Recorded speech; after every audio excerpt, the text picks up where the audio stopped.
Aliens demanded war until Deathworlders ruthlessly dragged their king through the streets.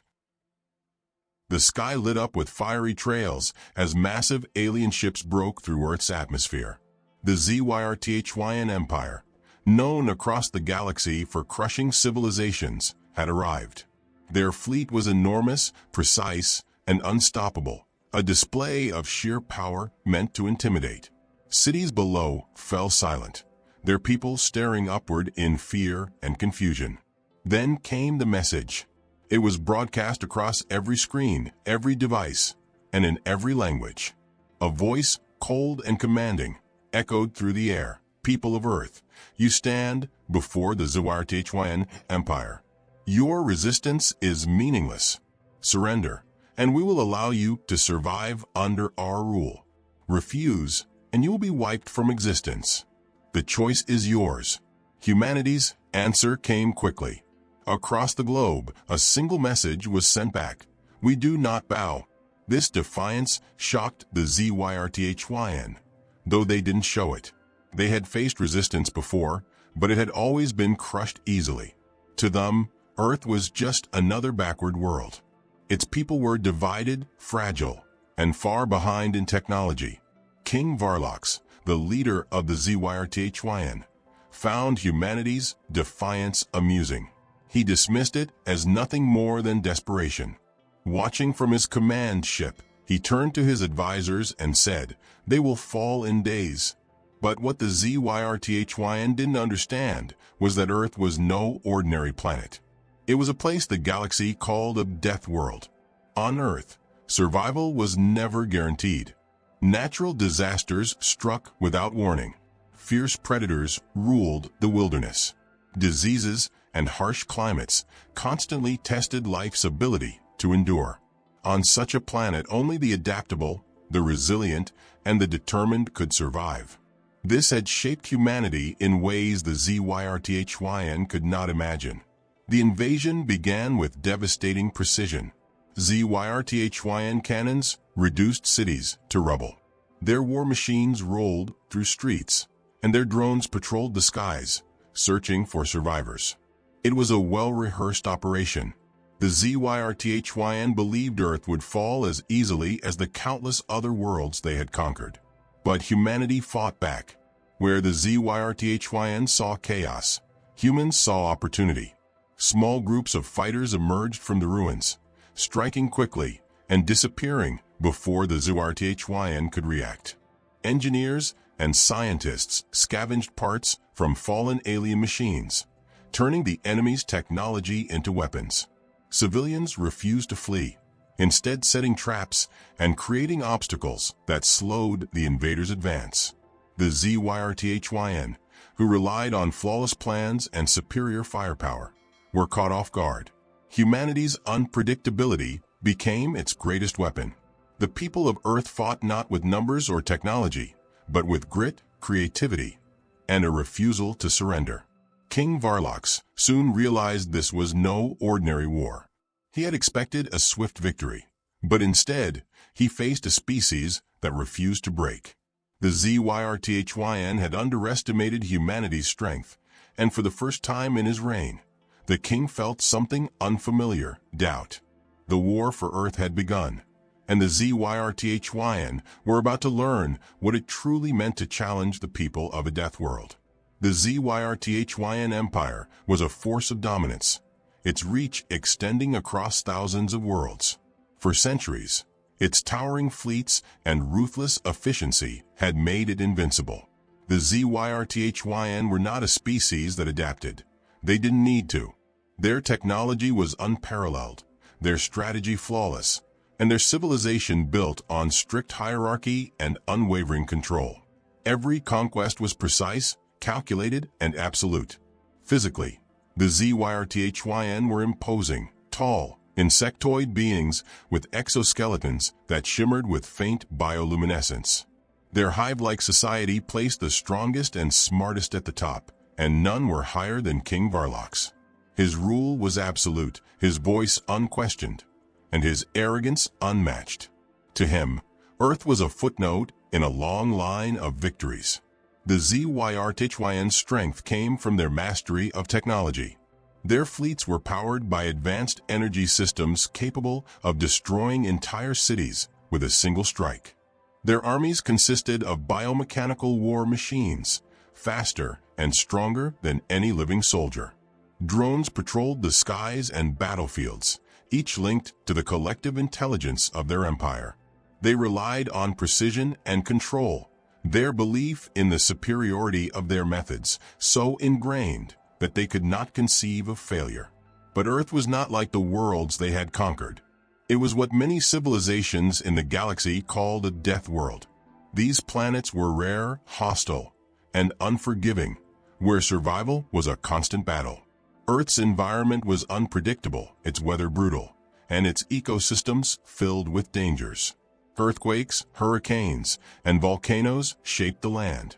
Predators roamed forests and seas, evolving with sharp instincts and deadly tools of survival. Even the microbes on Earth were dangerous, forcing its inhabitants to develop resilience from the smallest level. Humanity was born into this environment. They did not merely survive on Earth, they thrived. Where other species adapted slowly over millennia, humans had mastered the art of adaptation.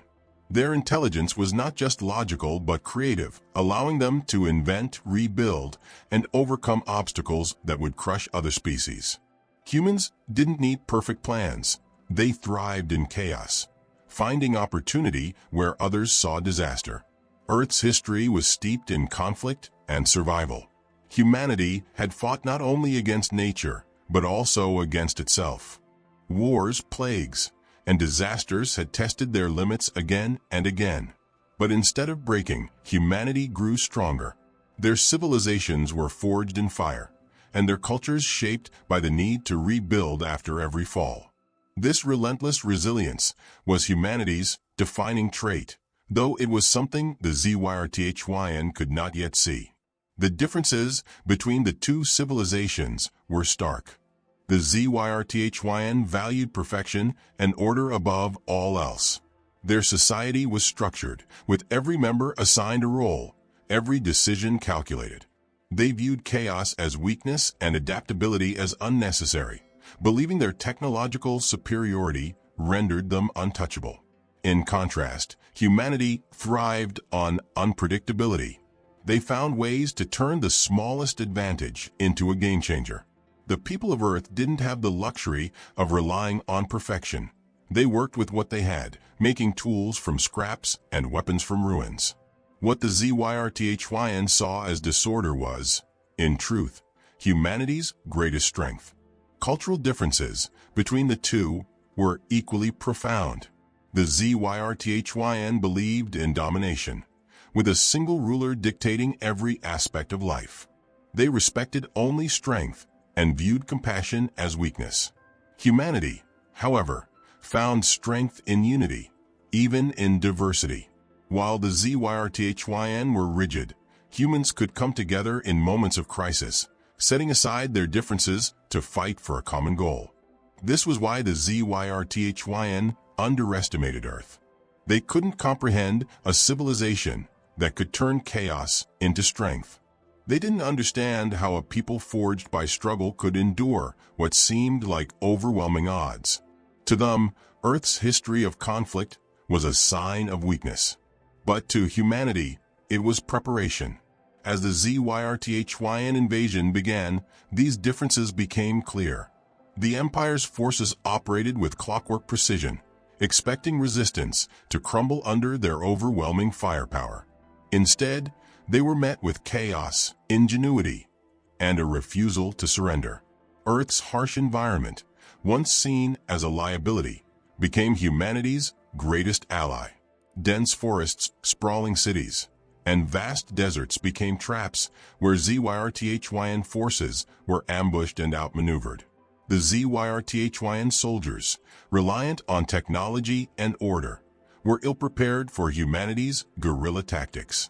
Their drones were hacked, their war machines sabotaged, and their strategies disrupted by fighters who knew their terrain better than any invader could. What the Zyrthyn saw as chaos was a carefully crafted response, a reflection of humanity's ability to adapt and overcome. King Vhar'lox, watching from his flagship, could not understand how such a primitive species was holding their ground. He dismissed it as a temporary inconvenience, failing to see that this was just the beginning of a much larger fight. The war for Earth would not be decided by technology or numbers. It would be decided by the resilience and determination of a people who had survived everything their world had thrown at them. For humanity, survival was not just a skill, it was their very nature. The Zyrthyn invasion began with brutal efficiency. Their ships blanketed the skies, casting shadows over cities that had stood for centuries. Energy cannons targeted key infrastructure, power plants, communication hubs, transportation systems, reducing them to molten ruins within moments. The assault was swift and overwhelming, designed to send a clear message. Resistance was futile. But humanity did not crumble. Instead, they retaliated in a way that caught the Zyrthyn off guard. This was not a planet that gave up easily, and its people had been preparing for something like this for generations. Global leaders united almost immediately, pooling their resources and coordinating efforts in a way that had rarely been seen before. The message to the invaders was simple and unwavering. You may have started this war, but we will finish it. The Zyrthyn relied on their predictable strategies, confident in their advanced technology and numerical superiority. What they failed to anticipate was the ingenuity and resourcefulness of their adversaries. Human engineers salvaged components from destroyed alien drones and quickly began reverse engineering them. Pieces of Zyrthyn tech were repurposed into weapons, tools, and defensive systems. What the Zyrthyn saw as debris, humans turned into opportunities. The first skirmishes took place in the ruins of major cities. Zyrthyn war machines patrolled streets, scanning for survivors, while drones hovered above, firing on any movement. But their efficiency worked against them. Humanity did not fight in predictable patterns. They did not follow conventional rules of engagement. Small groups of resistance fighters struck from shadows, using makeshift weapons and improvised explosives. They attacked quickly and disappeared just as fast, leaving the Zyrthyn to find only the wreckage of their forces. In the forests and mountains, the Zyrthyn fared no better. Their machines, built for open battlefields and clean environments, struggled in the dense terrain. Sensors failed in thick jungles, and drones were unable to maneuver between trees.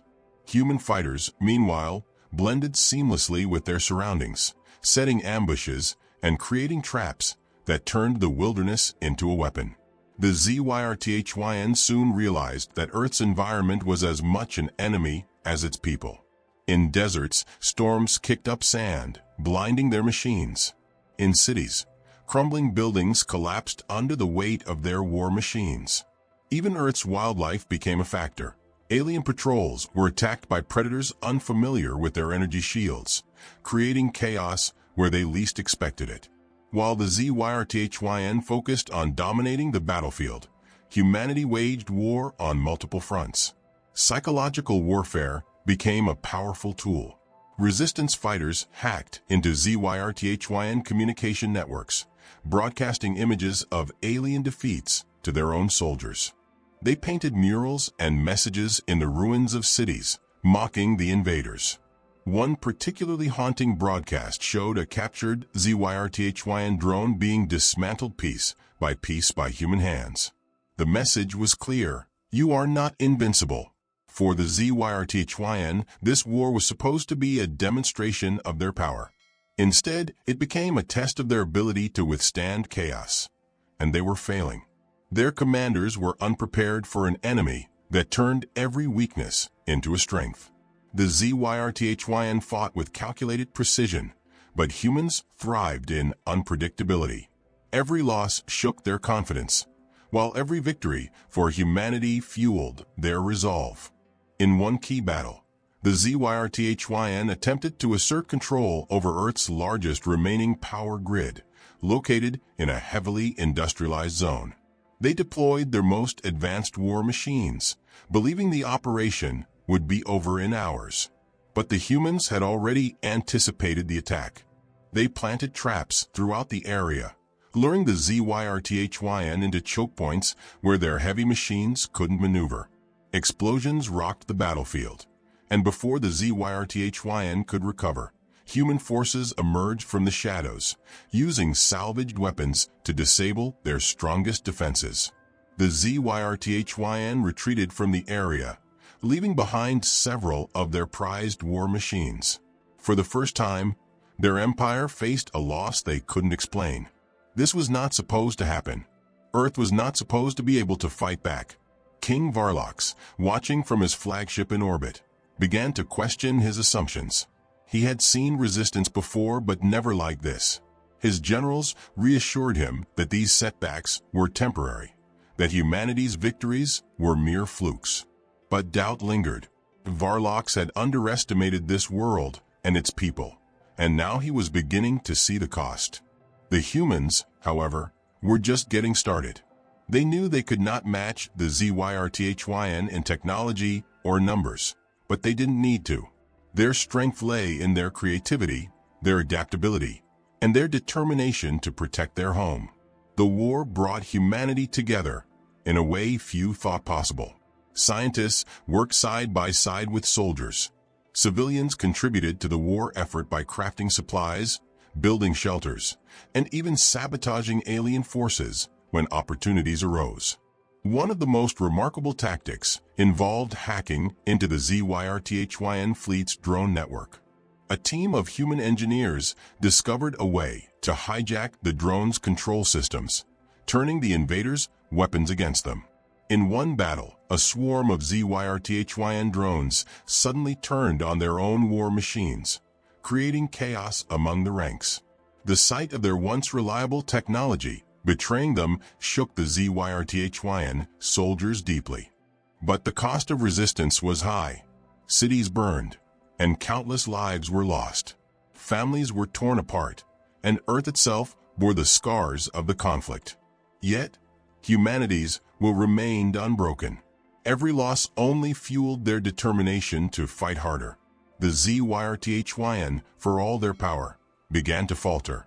Their strategies were designed to crush organized resistance, but humanity's disorganized chaos was something they couldn't counter. Each day the war dragged on. The Zyrthyn Empire's confidence eroded further. What had started as a campaign of conquest was turning into a battle for survival. By now, King Vhar'lox's frustration had grown into anger. He ordered more aggressive strikes, more ruthless tactics. But this only made humanity fight harder. The Zyrthyn had underestimated Earth, and now they were paying the price. The war for Earth was no longer about domination. It was a lesson in survival, one the Zyrthyn were learning far too late. The tide of the war began to shift as humanity's strengths came into sharper focus. What the Zyrthyn dismissed as primitive and chaotic turned out to be the very traits that made humans deadly opponents. Each day brought a new surprise, as Earth's defenders demonstrated creativity and resilience that defied the invaders' expectations. The Zyrthyn believed their technological superiority would ensure victory, but it soon became clear that they had underestimated humanity's ability to adapt. One pivotal moment came when a team of human engineers managed to hack a Zyrthyn command module recovered from a fallen war machine.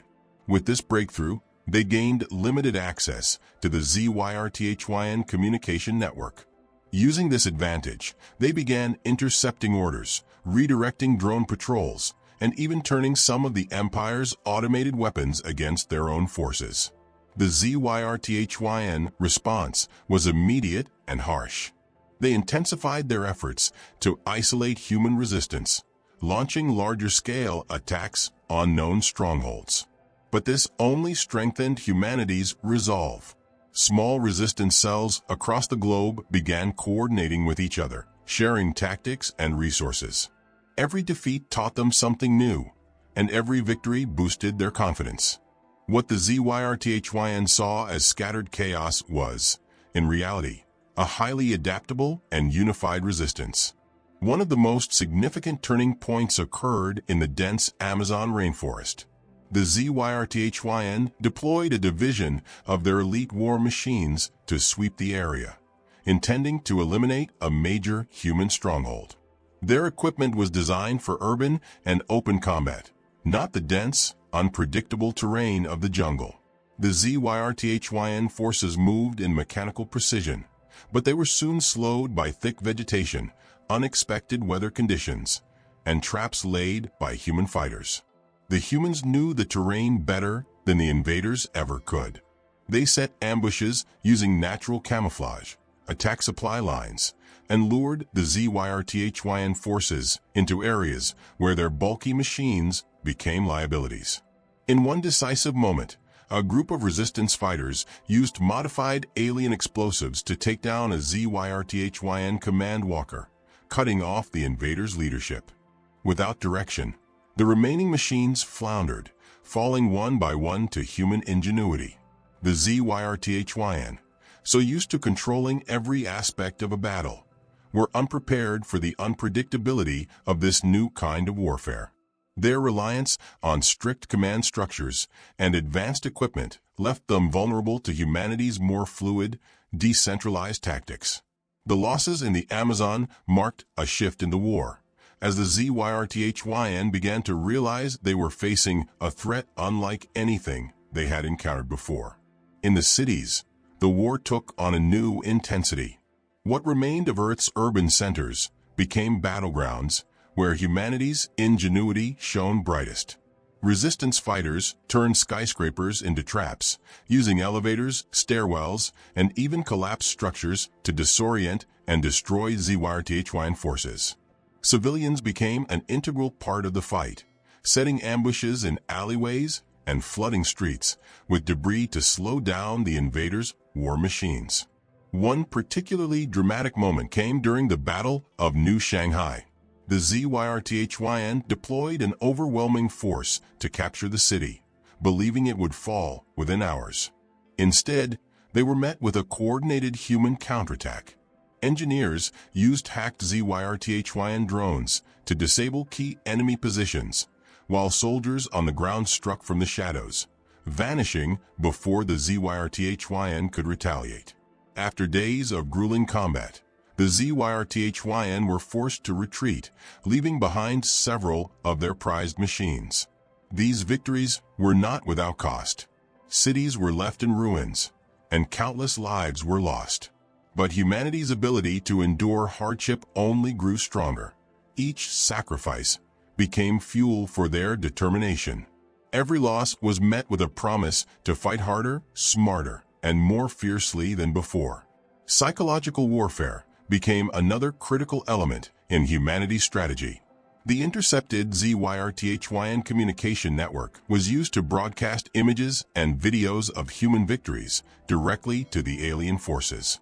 The sight of their advanced war machines in flames, of Zyrthyn soldiers being captured or outmaneuvered, shook their confidence. For a species that valued control and precision, these images were deeply unsettling. What had once been a campaign of conquest was turning into a nightmare they couldn't escape. The Zyrthyn's own tactics began to backfire. Their heavy reliance on fear and overwhelming power had worked against less resilient species, but it only strengthened humanity's resolve. The more they destroyed, the harder humans fought. Every act of cruelty, every city turned to rubble, became a rallying cry for resistance. The most decisive moment in the war came when King Vhar'lox, frustrated by the lack of progress, ordered a direct assault on Earth's last major communication hub.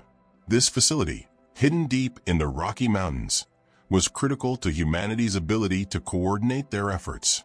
The Zyrthyn committed their most advanced forces to the attack, deploying an armada of drones, war machines, and elite soldiers.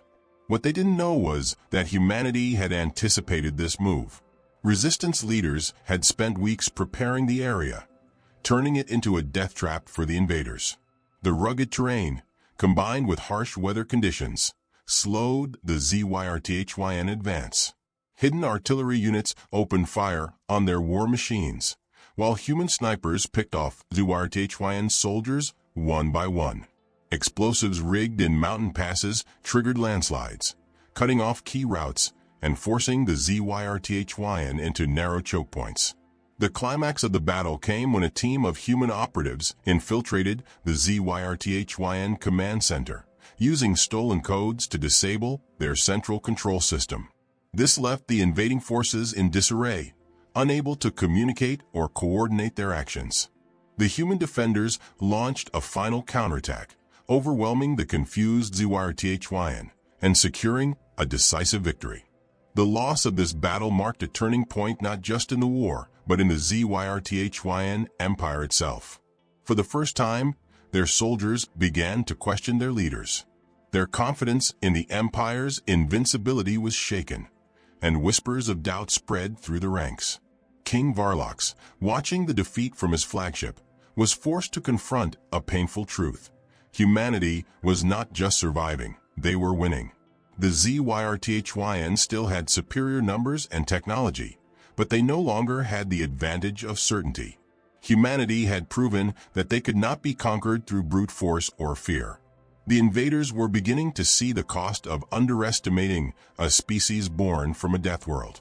For the first time in his reign, King Vhar'lox felt a chill of fear. He had thought this war would be a demonstration of power, but it was becoming a fight for survival. As the Zyrthyn retreated to regroup, humanity stood stronger than ever. The invaders had come to Earth expecting an easy victory. Instead, they found a fight that would change the course of their empire forever. The turning point of the war had passed, and now humanity prepared for its most daring strike yet, the capture of King Vhar'lox. With the Zyrthyn forces weakened, disorganized, and retreating, Earth's defenders saw an opportunity to deliver a blow that would end the invasion. The plan was as ambitious as it was dangerous. Lure the king's flagship into a trap and bring the symbol of Zyrthyn supremacy to its knees. King Vhar'lox, still confident in his invincibility, ordered his fleet to maintain its position in orbit. Despite mounting losses, he believed his forces would recover and crush humanity. He did not realize that the very chaos he dismissed as weakness had already infiltrated his command. Human operatives, using codes taken from previous victories, sent false signals to the Zyrthyn fleet, fabricating a message that suggested a massive human resistance base in the ruins of what had once been Tokyo. The bait was set. The king, eager to reclaim control of the war, took the bait without hesitation. He personally led the fleet's descent, his flagship descending into Earth's atmosphere alongside an elite contingent of warships and soldiers. The city's remains appeared lifeless as the fleet approached, its ruins an ominous backdrop for the unfolding ambush. What the Zyrthyn did not know was that humanity had prepared the battlefield with precision. As the flagship and its escorts neared the ground, hidden human artillery opened fire. Massive explosions rocked the Zyrthyn formation, disabling key ships before they could react. Anti-aircraft weapons, built from salvaged alien technology, tore through the fleet, forcing the remaining ships to land. Human forces swarmed the crash sites, using guerrilla tactics to isolate and neutralize the Zyrthyn soldiers. The invaders fought back fiercely, but they were outmaneuvered at every turn. King Vhar'lox, surrounded by his personal guards, attempted to maintain control. His arrogance blinded him to the severity of the situation until it was too late. Human fighters breached the flagship's outer defenses, storming its halls with relentless determination. The ship's interior became a battleground, its sterile corridors filled with smoke, fire, and the sound of desperate combat. The Zyrthyn guards, though heavily armed, could not withstand the ferocity of the human assault. The final confrontation occurred in the ship's central command chamber. Vhar'lox stood defiant, his shimmering exoskeleton scorched and battered, his once imposing figure reduced to desperation. He brandished a weapon, his voice still filled with the pride that had led his empire for centuries.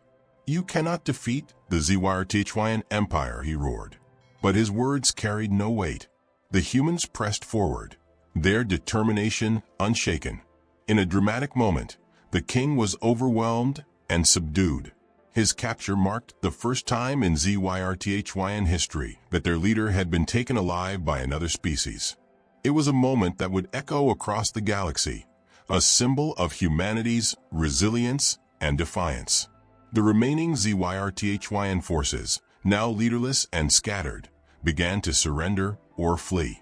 The humans, however, were not finished. They brought King Vhar'lox back to Earth, not to a prison or a courtroom, but to the very streets of a ruined city. Chains bound his limbs, and his once magnificent armor was shattered and scorched. He was dragged through the rubble, his glowing exoskeleton now dim under the weight of humiliation. The streets were lined with survivors, their faces a mix of pride and anger. Many bore scars from the invasion, physical and emotional wounds that told the story of a world that refused to fall. Among them stood a young girl, her clothes tattered, clutching a small photograph of the family she had lost to the war. She stared at the defeated king with unwavering eyes, her silent gaze saying what no words could. For the Zyrthyn, this moment was unthinkable. Their king, the symbol of their empire's dominance, reduced to a spectacle of defeat. Broadcasts of the event spread across the galaxy, reaching even the most distant Zyrthyn colonies. It was a statement no species could ignore. Humanity would not be conquered.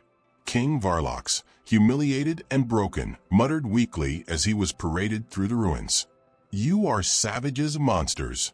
A nearby soldier, bloodied and tired, replied coldly, "You came to destroy us. This is what you made us." The act was not one of cruelty, but a message to the galaxy. Humanity had survived the unthinkable, and they had done so together. The Zyrthyn, for all their strength and arrogance, had underestimated what it meant to face a species forged by adversity. As the procession ended, the survivors stood in silence. The war was not just about Earth survival, but about proving that no force, no empire could break their will. The chains of King Vhar'lox became a symbol, not of vengeance, but of humanity's victory over impossible odds. The fall of King Vhar'lox marked the end of the Zyrthyn invasion, but it was only the beginning of humanity's journey toward rebuilding. As the invaders retreated, their shattered fleet limped back to the far reaches of the galaxy, leaving Earth scarred but not broken. The planet, though battered and bruised, was now free, its people united in a way they had never been before. Humanity had proven that no force, no matter how powerful, could ever truly conquer them. The Zyrthyn had come expecting to crush a species divided and weak.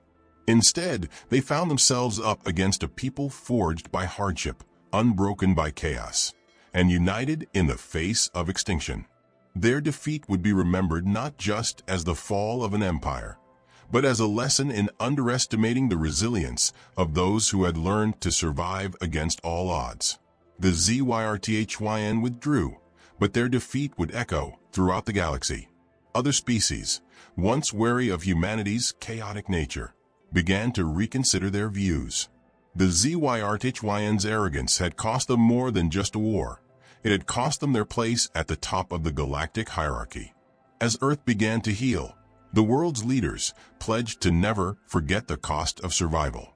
The scars left by the war would remain, but so too would the strength of humanity's spirit. The people who had risen from the ashes to defeat an empire now looked toward the future, one that would be shaped by the lessons learned in the fire of battle.